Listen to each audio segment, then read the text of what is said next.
Good evening to all the people over there. Okay, as you know that there is a tug of war going between UGC and the state governments for exam, no exam, exam, no exam. So I'm not here for any personal justification. I'm not here for criticizing any system or any decision.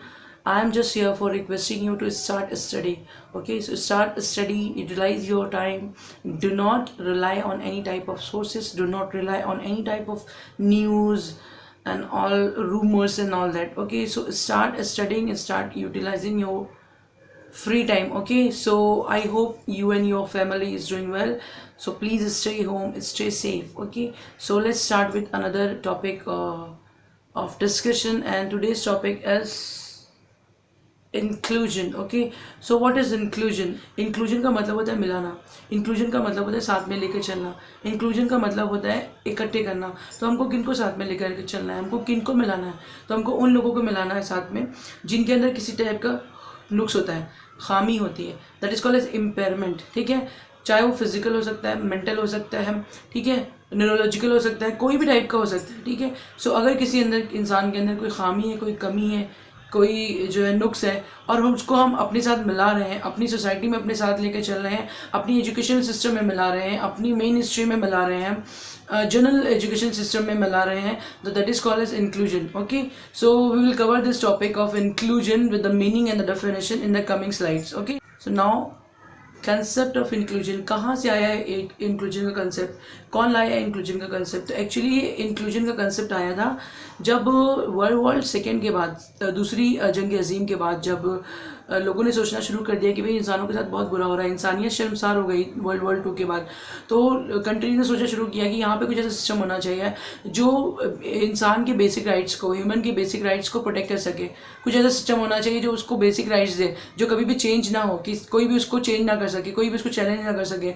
सो बहुत सारी countries जो है बहुत सारे amendment के साथ, बहुत सारी कॉन्स्टिट्यूशन के साथ, बहुत सारे बदलाव के साथ आई आगे. और सबसे बड़ा बदलाव जो हुआ 1948 में यूएन की जनरल असेंबली में एक बिल पास किया गया, that is called as international bill of rights. ये एक पूरी लिस्ट है राइट्स की, ये एक पूरी हुकूक की लिस्ट है, बुनियादी जो कहते हैं फंडामेंटल राइट्स की इंसान के, जिसको चेंज नहीं किया सकता, जो कभी भी चेंज नहीं होता है. सो उसका बेसिक फंडा ये था कि all the human beings are born free and equal in dignity and rights. सारे लोग जो है फ्री पैदा हुए, आज़ाद पैदा हुए हैं, कोई गुलाम नहीं है किसी का. ठीक है, and they are equal in rights. Okay, सबको एक जैसा राइट मिल रहा है, सबको एक जैसी जो इक्विटी मिलेगी. ठीक है, सो ये एक्चुअली ये डिक्लेरेशन किसके लिए था कि हमारी जो सोसाइटी में डिफरेंट तरीके से जो है डिसेबल्ड लोगों को या अलग से लोगों को डिस्क्रिमिनेट किया जाता है, कभी बेस्ड ऑन सेक्स, कभी बेस्ड ऑन जो है gender, and then sexuality, and then area, and then race, and then religion, and then again the disability. Okay, so इन सब चीज़ों के बेसिस पे जो उनको डिस्क्रिमिनेशन किया जाता है वो ख़त्म हो सके. सो that is fundamentally seeks to deal with the issue of discrimination at all the levels in the and every facet of the society. Okay, see in the figure. Okay, कुछ बच्चे खेल रहे हैं और एक disabled बच्चे को लेके साथ में खेल रहे हैं. So that is the basic idea of inclusion actually. That is a feeling of being included. उसके दिमाग में, उसके दिल दिमाग में ये फीलिंग पैदा करना है, ये जनरेट करना है कि yes, you are included with us, तुम हमारे जैसे ही हो. आइडिया जो था इंक्लूजन का, वो एक्टिविटीज़ यूज़ करते हैं जो डिसेबल्ड लोगों के लिए, डिसेबल्ड लोगों के हक के लिए लड़ते हैं, वो लोग यूज़ करते हैं. जो है ये सारे बिल्स और ये सारे लॉज जो है बनाए गए हैं उनके लिए, ताकि ये लोग जो है फ्रीली एंड ओपनली अकोमोडेट कर सके नॉर्मल लोगों के साथ विदाउट एनी रेस्ट्रिक्शंस और limitation of any kind. Okay, so that was all about the meaning. Now come to the definition that really shown by this picture. Okay, a girl which is obviously a disabled, or you can say handicapped girl, is sitting with friends and doing something like chit chatting and all. She seems to be enjoying the environment and all. So the definition, by just looking at this picture, you can give the definition is a sense of belonging, a sense of commitment, a sense of feeling respected, valued of for who you are, feeling a level of supportive energy and commitment from others so that you can do your best. एक ऐसी feeling जिससे आपको लगे कि हाँ, मैं इनसे belong करती हूँ, मैं इनका हिस्सा हूँ. ठीक है, ये लोग मेरी वैल्यू करते हैं, ये लोग मुझे रिस्पेक्ट देते हैं, जो चीज़ मैं हूँ उसके लिए, ना कि ये लोग मुझे डिसरिस्पेक्ट करते हैं जो चीज़ मैं नहीं हूँ उसके लिए. ओके, सो जो कला, जो आर्ट, जो फन, जो अच्छी चीज़ें उनके अंदर हैं उनके लिए उनको अप्रिशिएट करना, और जो चीज़ें उनके अंदर नहीं है, जो खामियां हैं, जो बुराइयां हैं या जो कमियां हैं, उनके लिए उनको डिसहार्टन नहीं करना, ठीक है। That is the definition actually. So based on that definition we can say that inclusion is nothing but it's about valuing all the individual. सबको वैल्यू दो, given equal access and opportunities to all. सबको equal access दो, सबको equal opportunity दो, सबको job करने का मौका दो, सबको पढ़ने का मौका दो, सबको अपनी ज़िंदगी का जीने का मौका दो, ठीक है। कोई भी डिस्क्रिमिनेशन नहीं डालना है, कोई भी बैरियर नहीं डालना है, कोई भी बाधा, कोई भी रुकावट नहीं डालना है, ठीक है। Next, inclusion acceptance of all the people regardless of their differences. It is about appreciating the people for who they are and their competence rather than how they walk, talk or even behave. उनके उस पर physical appearance में मत जाओ, कैसे दिख रहे हैं, कैसे चल रहे हैं, कैसे खा रहे हैं, कैसे पी रहे हैं, उस पर ध्यान मत दो, ठीक है। जो वो कर सकते हैं, जो उनके अंदर काबिलियत है, जो उनके अंदर अच्छाई है, उस पर ध्यान दो, उसकी कमियों पे नहीं, ठीक है।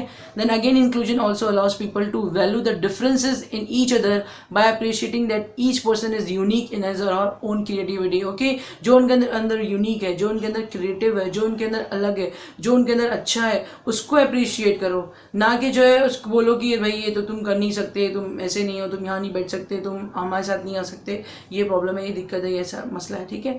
सो जो भी उनके अंदर यूनिक है, जो भी उनके अंदर क्रिएटिव है, जो भी उनके अंदर अच्छा है, उसको अप्रिशिएट करो, ठीक है। Next, inclusion is the creation of an enabling environment that provides for the acceptance of children with and without disabilities to play and interact every day without any prejudice. किसी भी घमंड, किसी भी prejudice के बगैर, किसी भी उसके बगैर जो है कि मैं अच्छा हूँ, मेरे पास हाथ है, पैर है तो मैं अच्छा हूँ, इसके पास नहीं है तो ये ख़राब है, ठीक है। ऐसी कोई भी बच्चों के अंदर फीलिंग नहीं आना चाहिए. वो लोग भी उनके साथ वैसे ही खेलना चाहिए जैसे नॉर्मल लोगों के साथ खेलते हैं. Even if the person is getting some therapeutic services, मतलब कुछ इलाज चल रहा है तो भी बच्चे आ सकते हैं, मिल सकते हैं, खेल सकते हैं. ऐसा नहीं कि भाई इसका तो इलाज चल रहा है, ये हम जाएंगे तो इसको हमको भी हो जाएगा, ये वो एंड ऑल फलाना फलाना, ठीक है. Next, for inclusion to succeed, it must be a passion that is shared by all the agencies like teachers, families, NGOs, organization and communities. सिर्फ एक जन के, दो जन के करने से नहीं होगा. The whole community should come forward. The whole NGO team or the state government or the government should do something best that can take out the best from them. ठीक है, तो मतलब हर एक को आगे बढ़कर उनके लिए कुछ करना होगा. सिर्फ एक या दो के लोगों से नहीं होगा. सारी कम्युनिटी को चेंज करना होगा, अपनी थिंकिंग, सारे NGOs को चेंज करना होगा, समाज को, सारे सोसाइटी को काम करना होगा, सारी कम्युनिटी को काम करना होगा एक साथ मिलकर उनके लिए. तब जाके वो लोग की ज़िंदगी में कुछ बदलाव हो सकता है, कुछ चेंजेस आ सकते हैं. Okay, so the finally inclusion ये कंक्लूड करता है कि जो इंक्लूजन मॉडल है, जो इंक्लूजन का नज़रिया है, जो इंक्लूजन का फंडामेंटल है, जो उसका बेस है, वो कहता है कि रिजेक्ट कर दो. मत लाओ कोई भी स्पेशल एजुकेशन सिस्टम, मत लाओ कोई भी स्पेशल नीड्स के अलग से टीचर्स, मत लाओ कोई स्पेशल नीड्स का स्कूल, मत हमको सेपरेट करो, हमको अपने साथ मिलाओ, हमको मेन स्ट्रीम में रखो, हमको अपने साथ जनरल एजुकेशन सिस्टम में पढ़ाओ. So the inclusion model rejects the use of special schools of classroom to separate the students with disabilities from the students without disabilities. हमको नहीं करना है अलग, हमको मिलाना है. हमको उनको ये एहसास नहीं दिलाना है कि भाई तुम स्पेशल नीड्स हो इसलिए तुमको अलग रखा है, तुम ऐसे उसके लिए तुमको अलग से स्कूल में पढ़ा रहे. नहीं, मेन स्ट्रीम में लेकर आओ, सबके साथ लेकर आओ, उनको उनके जैसा फील कराओ, ठीक है, नॉर्मल फील कराओ. So that was all about the concept and definition of inclusion. Okay, in the next coming lecture we will see the need for inclusion, why the inclusion is necessary. Okay, in case of any queries you can just mail it. Thank you so much.